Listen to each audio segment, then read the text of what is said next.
우리 소보학 교수님의 발언으로 국민적으로 큰 반향과 파장을 일으켰는데 그렇게 혹시 예상을 하셨습니까? 아니면 이것을 꼭 막아야 된다고 생각하셨습니까?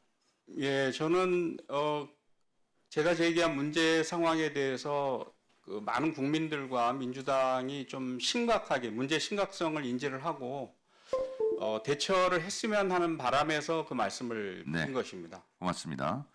헌법 제67조 대통령은 국민의 보통평등 직접 비밀 선거에 의하여 선출된다. 이게 이제 국민의 참정권이지 않습니까? 네. 이 국민의 참정권, 헌법상 보장된 국민의 권리를 이렇게 절차를 지키지 않고 위법하게 대법원에서 이렇게 하는 부분에 대해서 법학자로서 많이 분노하셨습니까? 예, 저는 뭐 도저히 있을 수 없는 그 행태를 대법원이 보였다고 저는 생각을 합니다. 네. 그 이후에 현직 판사들도 코트넷에 게시글을 쓰면서 엄청난 반발을 했습니다. 특히 서울중앙지법 김주옥 판사 같은 경우는 대법원이 반 이재명 정치투쟁의 선봉장이 되었다 이렇게까지 하면서 통렬하게 그 절차를 무시한 것을 비판했거든요. 교수님께서 생각하실 때 어떤 절차를 어떻게 위반했다고 보십니까?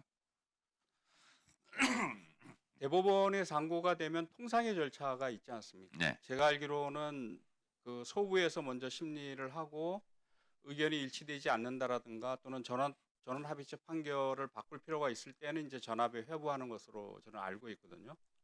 근데 지금 그 이재명 대표 관련된 그 허위사실 공표에 대한 문제는 20년에 대법원이 전원 합의체 판결을 통해서 상당히 그 진취적인 자세한 판결을 내린 바가 있고 또 정읍시장 그 사건입니까? 그게 작년에 그 판결을 확인하는 또 판결이 나온 바도 있습니다. 네, 교수님. 예.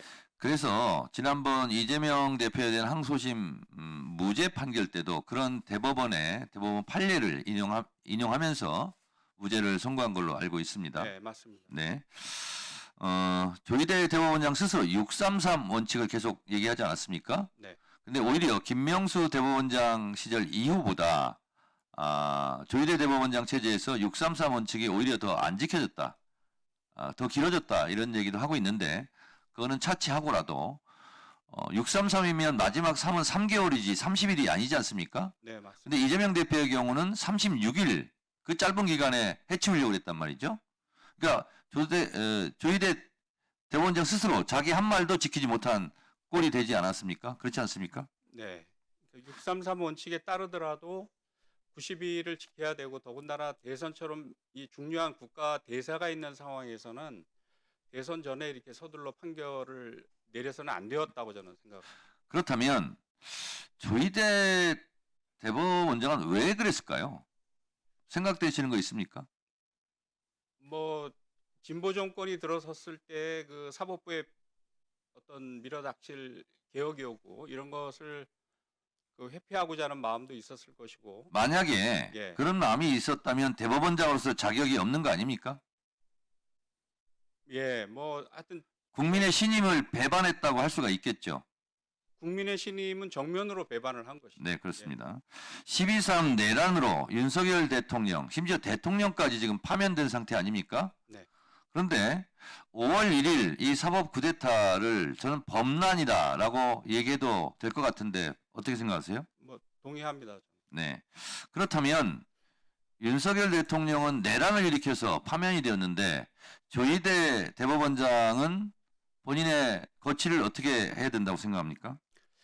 예, 뭐 국민들의 분노도 크고 또 내부 사법부 구성원들도 상당히 비판 의식을 좀 갖고 있는 것으로 생각을 하거든요. 그래서 대법원장이 스스로 대법원의 어떤 권위와 신뢰를 실추시킨 것에 대해서 책임을 지고 저는 뭐 사퇴하시는 것이 맞지 않나 이런 생각을 합니다. 일각에서는 국회에서 조희대 대법원장을 탄핵해야 된다 이런 목소리도 있는 거 아시죠? 네. 어떻게 생각하십니까? 뭐 저는 그 예전부터 그 주장을 할 때 여차하면 대법원장도 탄핵을 해야 된다라고 제가 말씀을 드린 바가 있습니다. 저는 이렇게 얘기했습니다. 대통령도 2명씩이나 탄핵한 국민인데 대법원장이 뭐라고 그렇게 얘기한 적이 있거든요. 네. 동의하십니까? 동의합니다. 네, 오늘 나오셨는데 하고 싶은 말씀 있으면 짧게 한 말씀 하시고 마무리하겠습니다. 네, 이번 기회에 저는 대법원 개혁의 동력, 사법부 개혁의 동력을 저는 스스로 제공을 했다라고 생각을 합니다. 그래서 의원님들이 이런 국민의 뜻을 잘 살펴서 검찰 해체뿐만이 아니고 대법원 개혁, 사법 개혁도 좀 철저하게 해주셨으면 하는 바람을 드립니다.